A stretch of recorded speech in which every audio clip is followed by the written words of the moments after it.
Everyone, welcome back to my YouTube channel the adventure coaching classes. This side Deepak Saini. कैसे हो आप सभी? I hope आप सभी ठीक होंगे। तो स्टार्ट करते हैं आज की हमारी क्लास। आज की क्लास के अंदर हम 5.3 के प्रश्न संख्या 11 से प्रारंभ करेंगे। आइए देखते हैं प्रश्न संख्या 11। प्रश्न संख्या 11 में कहा गया है कि यदि किसी एपी के प्रथम n पदों का योग, यदि किसी एपी के n पदों का योग 4n माइनस n स्क्वायर है, 4n माइनस n स्क्वायर है, n पदों का योग है, ठीक है। तो प्रथम पद क्या होगा? प्रथम दो पदों का योग क्या होगा, ठीक है, और दूसरा पद क्या होगा। इसी प्रकार तीसरा, दसवां और nवां पद आपको ज्ञात करना है, ठीक है। सिंपल सी बात है भाई। यहाँ पे क्या कहा गया आपसे? कहा गया है कि n पदों का योग यानी कि Sn, n पदों का योग क्या है? 4n माइनस n स्क्वायर आपको दिया गया है, ठीक है। ये कहा गया है कि n प्रथम n पदों का योग यानी कि Sn की वैल्यू क्या है? 4n माइनस n स्क्वायर आपको दी गई है, ठीक है। अब आपको बेसिकली क्या करना है? यहाँ पे प्रथम पद निकालना है। प्रथम पद निकालना है, प्रथम दो पदों का योग निकालना है, और दूसरा पद निकालना है, तीसरा निकालना है, और दसवां निकालना है, और nवां निकालना है। यानी कि छोटी छोटी कुछ बातें हैं जो आपको यहाँ पे ज्ञात करनी है, ठीक है। ध्यान से देखिएगा बेसिकली। अब एक बात सुने मेरी, ठीक है। यहाँ पे क्या कहा गया है कि प्रथम पद निकालिए, तो यानी कि n1 की वैल्यू मेरे को यहाँ पे निकालनी है, प्रथम पद का योग, ठीक है। प्रथम पद यानी कि S1 का मान कितना आ जाएगा? यहाँ पे 4, n का मान कितना रखा? 1 माइनस 1 का क्या कर दूंगा मैं यहाँ पे? स्क्वायर। तो कितना आ गया? 4 एकम 4 माइनस 1 का स्क्वायर 1, ठीक है। तो S1 की वैल्यू यहाँ से कितनी प्राप्त हुई? मेरे को 3 प्राप्त होगी, ठीक है। अब एक बात मेरी ध्यान से सुने, ठीक है। बात क्या है कि प्रथम पद जो होता है ना, उसका योग भी कितना होता है? वो प्रथम पद ही होता है, ठीक है। जैसे मेरे पास कोई सारणी है 1,2,3। अगर मैं बोलूं कि 3 पदों का योग, पहले चलो एक पहले पद का योग बोल देता हूँ। पहले पद का योग कितना होगा? खुद पहला पद होगा। दूसरे पद का अगर योग पूछूंगा तो 1 प्लस में 2 कितने हो जाएंगे? 3 हो जाएंगे। तीसरे पद का योग 1 प्लस 2 प्लस 3 कितने हो गए? यहाँ पे 6। ये तो पहले पद का योग, ये दूसरे पद का योग, और ये तीसरे पद का योग। परंतु पहला पद तो पहला ही होता है। पहला पद क्या होता है? पहला ही होता है, ठीक है। तो यानी कि चाहिए आप इसको S1 बोलो, या सीधा आप क्या बोल सकते हो? A की वैल्यू बोल सकते हो। किसकी वैल्यू बोल सकते हो आप इसको? A की वैल्यू। आई बात समझ में? अंडरस्टैंड? ठीक है, ठीक है। यानी कि जो प्रथम पद है वो कितना आया आपके पास? A आया। यानी कि प्रथम पद को मैं बोल देता हूँ T1। T1 का मान कितना आया मेरे पास? 3 आ गया। यहाँ से A की वैल्यू कितनी आ गई? 3। T1 की वैल्यू भी 3 आ गई, ठीक है। अब बोल रहा है कि दो पदों का योग कितना होगा? तो भैया जी n का मान इस बार कितना रख दो आप? 2। तो दो पदों का योग मिल जाएगा, कितना आएगा? S2 बराबर में 4 गुणा 2 माइनस 2 का स्क्वायर। तो S2 की वैल्यू कितनी प्राप्त करोगे आप? 4 दूनी 8 माइनस 2 का स्क्वायर 4। तो 8 में से 4 गया, 4 आया। तो दो पदों का योग कितना आ रहा है आपके पास? 4। दो पदों का योग कितना आएगा? 4 आएगा। क्लियर बात? ठीक है। दो पदों का योग 4 आ गया। अब आपको क्या निकालना है? दो पदों के योग के बाद क्या निकालना है? दूसरा पद क्या होगा? दूसरा पद सिंपल सी बात है, क्या होता है दूसरा पद? T2 का मान। T2 का मान कैसे निकालते हैं अपन? S2 minus T1। T2 का मान कैसे निकालेंगे? S2 में से T1 घटा देंगे। कैसे? देखना जरा, मैंने अभी क्या लिखा था? 1 2 3, ठीक है। पहले पद का योग 1 था, दूसरे पद का योग 3 था, और तीसरे पद का योग 6 था, ठीक है। अब मेरे को पता है कि पहला पद तो पहला ही है, दूसरा पद मेरे पास दो पदों का योग 3 है, दो पदों का योग 3 है। तो दूसरे पद का मान कैसे निकालूंगा? कि दो पदों के योग में से पहला पद घटा दो, क्या आ जाएगा आपके पास? घटाओ 3 माइनस 1 क्या आ गया? 2। तो दूसरा पद कितना था मेरा? 2 ही था, यही पता है। इसी प्रकार 6 में से दूसरे पद का योग घटा दो, ठीक है। 6 पदों के योग में से दो पदों का योग घटा दो, कितना आ जाएगा? 3। पद का मान आपके पास यहाँ पे निकल के आ जाता है, ठीक है। आ रही है बात समझ में? ये मत घटाओ, इसमें से S1 घटा दो। क्या घटा दो? S1 घटा दो, पद का मान आ जाएगा, ठीक है। T2 की वैल्यू निकालनी है, तो S2 का मान कितना है? 4 में से S1 की वैल्यू घटा दो 3, तो T2 की वैल्यू आ जाएगी। T2 की वैल्यू कितनी आ गई मेरे पास? 1। तो दूसरा पद कितना था मेरे पास? 1, ठीक है। इसी प्रकार तीसरा पद भी निकालना है। क्या निकालना है? तीसरा पद। तो तीसरा पद कैसे निकालेंगे? 3 पदों का योग निकालने थे, तो यहाँ पे लिख देता हूं मैं N3। N3 का मान रख लो। N3 की वैल्यू रखूंगा तो मैं क्या हो जाएगा? S3 equal to 4 multiply 3 minus 3 का स्क्वायर। तो ये कितना हो जाएगा? 12 माइनस 9। तो S3 की वैल्यू आपके पास कितनी आ जाएगी? 3 आ जाएगी। कितनी आ जाएगी? 3। तो तीसरे 3 पदों का योग कितना आ गया मेरे पास? यहाँ पे 3 आ गया, ठीक है। 3 पदों का योग आ गया। तीसरा पद क्या होगा? तीसरा पद T3 का मान निकालना है मेरे को, तो मैं क्या करूंगा? S3 में से क्या घटा दूंगा? S2 घटा दूंगा। तो कितना आ जाएगा, S3 में से S2 घटाया तो S3 की वैल्यू मेरे पास 3 है, में से घटा दिया S2 की वैल्यू 4, तो T3 की वैल्यू मेरे पास यहाँ पे कितनी आई, -1। T3 की वैल्यू कितनी आएगी मेरे पास यहाँ पे, -1 आ जाएगी। ठीक है, आगे मेरे से ये पूछ रहा है कि यहाँ पे कि 10वां पद, सॉरी इसी प्रकार तीसरा पद मैंने निकाल लिया। ठीक है, तीसरा पद निकालने के बाद मेरे को यहाँ पे निकालना है 10वां पद और nवां पद। 10वां पद और nवां पद कैसे निकालूंगा, तो ध्यान से देखना, मेरे पास बार बार इस पे नहीं जाऊंगा, इस मेथड पे। ठीक है, मेरे को देखना T1 की वैल्यू कितनी आई है, पहला पद आया है मेरे पास 3, दूसरा पद आया 1 और तीसरा पद आया है -1। ठीक है, T1, T2 और T3। ठीक है, यहां से मैं क्या करूंगा, मेरे पास पहला पद 3 है, यानी कि A का मान मेरे पास 3 है। ठीक है, D का मान कितना है भाई, 1 - 3, कितना आ रहा है D का मान -2। D का मान मेरे को -2 प्राप्त हो रहा है। ठीक है, अब यहाँ पे सिंपल सी बात है, मेरे को कौन सा पद पूछ रहा है, 10वां, यानी कि 10वां पद पूछ रहा है, तो T10 की वैल्यू पूछ रहा है, तो T10 कैसे निकलता है भाई, बताना जरा मेरे को। T10 निकलता है A प्लस में 9D, A प्लस में 9D, तो A की वैल्यू मेरे पास 3 है प्लस 9, D का मान कितना है मेरे पास -2, कितना आया 3, प्लस को माइनस से किया -9 दूनी 18, 18 में से 3 गया तो उत्तर आया -15, तो T10 का मान कितना आ रहा है मेरे पास यहाँ पे -15। T10 की वैल्यू आ गई -15। उसके बाद निकालना है nवें पद का मान, nवें पद का मान, तो Tn, यानी कि टर्म कौन से निकालनी है, n, तो क्या हो जाएगा यहाँ पे फॉर्मूला मेरे पास वही लगेगा, a प्लस कोष्टक n - 1 मल्टीप्लाई d। ठीक है, Tn की वैल्यू निकाल रहे हैं, a का मान है मेरे पास 3 प्लस n का मान नहीं पता है और d का मान है मेरे पास -2, मल्टीप्लाई कर दो, Tn बराबर में 3 प्लस n को -2 से किया, -2 को n से किया तो -2n, माइनस माइनस प्लस और 2 को 1 से किया तो 2। ठीक है, 3 और 2 कितने हो गए 5, -2n, यानी कि nवां पद कितना आ जाएगा मेरे पास 5 -2n आ जाएगा। यहाँ पे nवां पद कितना आ जाएगा 5 -2n। तो सिंपल सी बात है, पहला पद, सॉरी प्रथम पद, प्रथम पद यहाँ लिख देते हैं, अतः प्रथम पद कितना हो गया मेरे पास 3। ठीक है, द्वितीय पद हो गया मेरे पास यहाँ पे 1 और तृतीय पद हो जाएगा मेरे पास यहाँ पे -1। ठीक है, और 10वां पद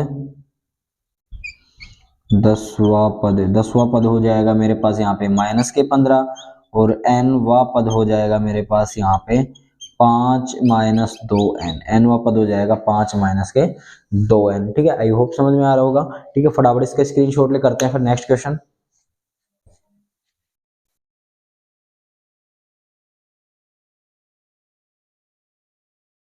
प्रश्न संख्या 12 में आपसे कहा गया है कि ऐसे प्रथम 40 धन पूर्णांकों का योग आपको ज्ञात करना है। ठीक है, ऐसे प्रथम 40 धन पूर्णांकों का योग ज्ञात करना है जो 6 से क्या हो रहे हो विभाजित। ठीक है, सिंपल सी बात है, अगर यार आपको पता होना चाहिए कि 6 से अगर कोई संख्या विभाजित होने वाली है तो 6 के पाड़े में आएगी। और क्या कह रहा है कि प्रथम यानी कि 1 से स्टार्ट करना है, तो 6 से विभाजित होने वाली संख्या कहां से शुरू होती है, 6 से। 6, 12, 18, ठीक है, 24, 30, 36, 42, इस प्रकार आपके चलते जाएंगे। तो कितनी संख्याएं होंगी टोटल, 40 संख्याएं आपके पास हो जाएंगी। उनका क्या निकालना है आपको, योग निकालना है। ठीक है, तो योग निकालना है तो मेरे को पता होना चाहिए ए और डी का मान। 40 संख्याओं का योग निकालना है, यानी कि S4 की वैल्यू मेरे को निकालनी है, सॉरी S40 की वैल्यू निकालनी है। तो फॉर्मूला क्या होता है, n/2 कोष्टक 2a प्लस कोष्टक n - 1 मल्टीप्लाई डी, ये मेरे पास फॉर्मूला होता है। ठीक है, यहाँ पे मैं किस किस का मान निकालूंगा, ए का चाहिएगा, मेरा ए का मान कितना है 6, डी का मान कितना आएगा 6 ही आएगा। क्यों, क्योंकि प्रत्येक पद के अंदर जो अंतर है वो कितने का चल रहा है 6 का, क्योंकि 6 की टेबल में ही आने वाला है नंबर। ठीक है, और n का मान आपके पास कितना होने वाला है 40 होने वाला है, क्योंकि 40 पदों का योग यहाँ निकाल। तो फॉर्मूला आपके सामने है, तो S40 की वैल्यू निकालूंगा, n का मान 40/2। भी छोटा सा प्रश्न है, ज्यादा समय नहीं लेंगे इसको करने के लिए। 2 गुणा में a का मान कितना है मेरे पास 6 प्लस में n का मान 40 - 1 और d का मान है मेरे पास यहाँ पे 6। ठीक है, वैल्यू निकाले, यहाँ पे 2 का भाग 20 40 में दिया तो कितना है 20, अंदर 6 को 2 से किया 12 प्लस में 39 यहाँ बचा, 39 गुना में बाहर की तरफ है इसके पास 6। ठीक है, तो ये हो गया 20 ब्रैकेट के अंदर 12 प्लस में 39 को 6 से किया 9 6 54, हासिल 5, 6 3 18, 18 और 5 कितने हो गए यहाँ पे 23, कितने हो गए 20, ब्रैकेट के अंदर कितने हो रहे हैं 4 और 2 6, 3 और 1 4 और 2 246, 246 को 20 से गुना करते हैं तो जीरो का तो जीरो आपके पास आ जाएगा। यहाँ 2 बचा शेष, 2 को 6 से किया 12, हासिल 1, 2 को 4 से किया 8 और 1 9, 2 को 2 से किया 4, तो ये आ जाएगा 4920, यानी कि 40 पदों का योग कितना होगा मेरे पास यहाँ पे 4920। ठीक है, तो यहाँ लिख देते हैं अतः अतः प्रथम अतः प्रथम 40 पदों का योग कितना हो जाएगा 4920 होगा। अतः 6 से विभाजित है, अतः 6 से विभाजित है, अतः 6 से विभाजित प्रथम 40 पदों का योग कितना हो जाएगा यहाँ पे 4920। ठीक है, फटाफट इसका स्क्रीनशॉट ले, छोटा सा प्रश्न था, आगे चलते हैं फिर।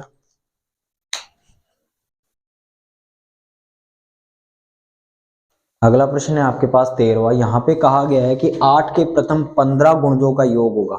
8 के प्रथम 15 गुणजों का क्या निकालना है, यहाँ पे योग निकालना है। तो सिंपल सा मेथड होगा भाई, जैसे जस्ट पिछले क्वेश्चन में किया था, गुणज निकालने। 8 के गुणज क्या होंगे भाई, 8 के टेबल में आने वाले नंबर तो 8 एकम 8, 8 दूनी 16, 8 तिया 24, 8 चौक 32, इसी प्रकार चलते जाएंगे। पर कितने गुणज होने चाहिए, 15 गुणजों का। मतलब यहाँ पे ए की वैल्यू कितनी आएगी आपके पास 8, डी का मान भी कितना आ जाएगा 8, क्योंकि 8 के गुणज निकाल रहे हैं, और एन का मान कितना, तो 15 गुणज तक योग निकालना है। कितने गुणज तक, 15 गुणज तक। ठीक है, तीनों मान आ गए। फॉर्मूला होता है एस एन बराबर में एन बटे 2 कोष्टक 2a प्लस कोष्टक n minus 1 multiply D. Formula होता है कितने पद निकालने हैं, 15 पदों का योग निकालना है, यानी कि 15 बटे में 2 कोष्टक 2 गुणा में a का मान 8 प्लस में 15 माइनस 1 और d का मान भी 8। भी ज्यादा जल्दी नहीं चल रहा है, मैं आपको बता रहा हूँ कि भी क्वेश्चन जब इजीली होते हैं ना, तो आप उसको सही तरीके से थोड़ा सा टाइम कम खर्च किया करें। पेपर का अकॉर्डिंग यही कहता है कि जो प्रश्न ज्यादा आसान है ना, उसमें अधिक समय आप न लगाएं, आप उसको जल्दी करने का प्रयास करें। ठीक है, तो यहाँ पे होगा 15 बटे 2 आपका। ठीक है, अंदर मल्टीप्लाई किया 8 दूनी 16 प्लस में 15 में से 1 गए तो 14 गुणा में 8। ठीक है, एस 15 की वैल्यू निकाल रहे हैं, बटे में 2, ये हो जाएगा 16 प्लस में 14 को 8 से गुणा किया, 8 चौक 32 की 2 हासिल 3, 8 एकम 8, 8 और 3 आपके कितने हो गए 11। ठीक है, 15 की वैल्यू हो जाएगी 15 बटे में 2 गुणा में ये कितने हो गए 6 2 8, 11 और 1 12, यानी कि 128 आपके पास हो गए। गुणा कर दीजिए, 2 का भाग दिया मैंने 128 में, तो मेरे पास उत्तर आया यहाँ पे 64। कितना आया 64। अब मेरे पास काम क्या बच रहा है, 64 को गुणा करना है किससे, 15 से। तो एस 15 की वैल्यू यहाँ पे मैं प्राप्त कर लूंगा। तो एस 15 का मान कितना आएगा, 15 चौक 60 की 0 हासिल 6, 15 6 के 90, 90 और 6 हो गए मेरे पास 96, यानी कि 960 मेरे पास उत्तर आए। ठीक है, तो यानी कि जो एस 15 का मान था 15 पदों का योग, तो यहाँ लिखेंगे अतः 8 के प्रथम 15 गुणजों का योग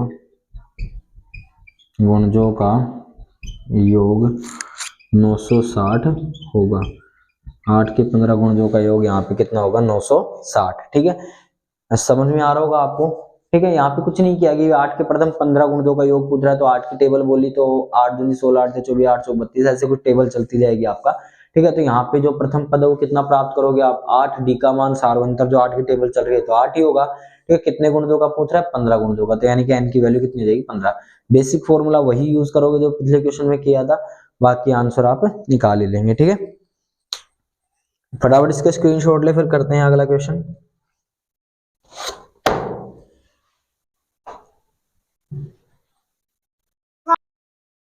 प्रश्न संख्या 14 में कहा गया है कि 0 और 50 के बीच की विषम संख्याओं का क्या ज्ञात करना, आपको योग ज्ञात करना। भाई बिल्कुल छोटा सा क्वेश्चन है, 0 और 50 के बीच विषम संख्या आपको बचपन से पता है भाई, तो 5वीं क्लास तीसरी क्लास से मान लो, तीसरी क्लास से सीखते आते हैं विषम संख्या सम संख्या क्या चीज होती है। तो 0 और 50 के बीच में विषम संख्या क्या होती है भाई, पहली 1 ही होती है। ठीक है, दूसरा 3 5 7 9, 11 इस प्रकार चलती जाती है। और 50 से पहले विषम संख्या क्या होती है? 49, ठीक है। उससे पहले होती है आपकी 47, ठीक है। बेसिक जानते हो विषम संख्या क्या होती है? वह संख्या जिसमें 2 का पूरा पूरा भाग नहीं जाता, क्या कहलाती है? विषम संख्या, ठीक है। तो आप समझ गए होंगे 1, 3, 5, 7, 9, 11 डैश डैश डैश 47, 49 ऐसे चलेंगे, पर 50 के बीच में होने चाहिए, ठीक है। निकाल लिया। तो यहाँ पे ए का मान कितना आ जाएगा आपके लिए? 1 आ जाएगा। डी का मान, विषम संख्या चल रही है तो अंतर कितने का आ रहा है? 2 का आ रहा है, ठीक है।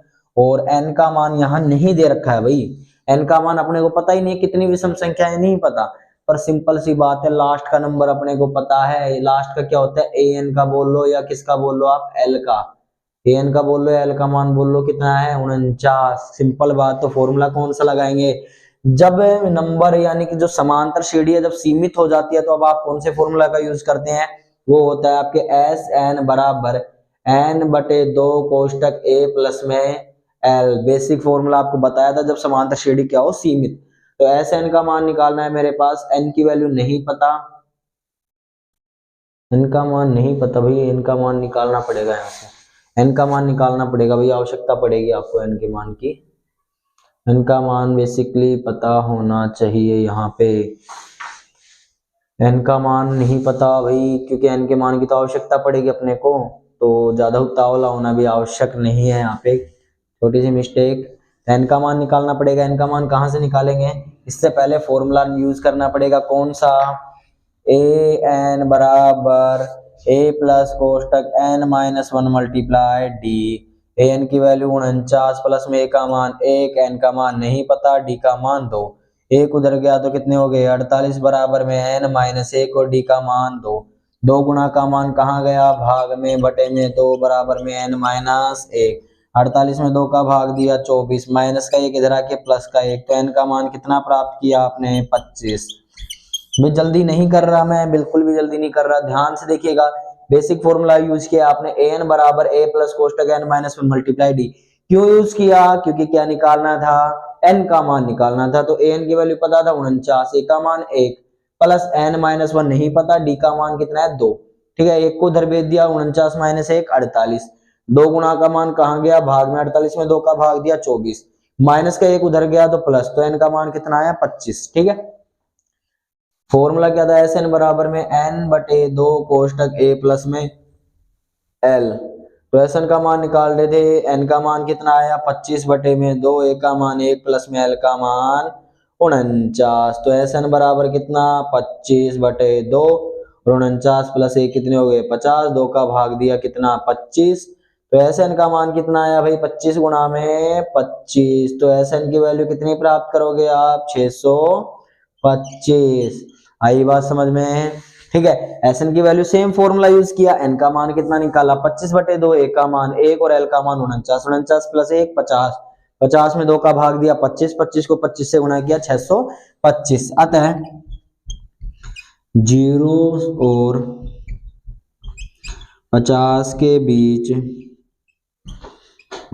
विषम संख्याओं का योग 625 होगा। आई बात समझ में? 0 और 50 के बीच की विषम संख्याओं का योग कितना होगा? 625, ठीक है। आई होप आज की क्लास आपको समझ में आई होगी, ठीक है। मिलते हैं फिर नेक्स्ट क्लास के अंदर, तब तक के लिए जय हिंद।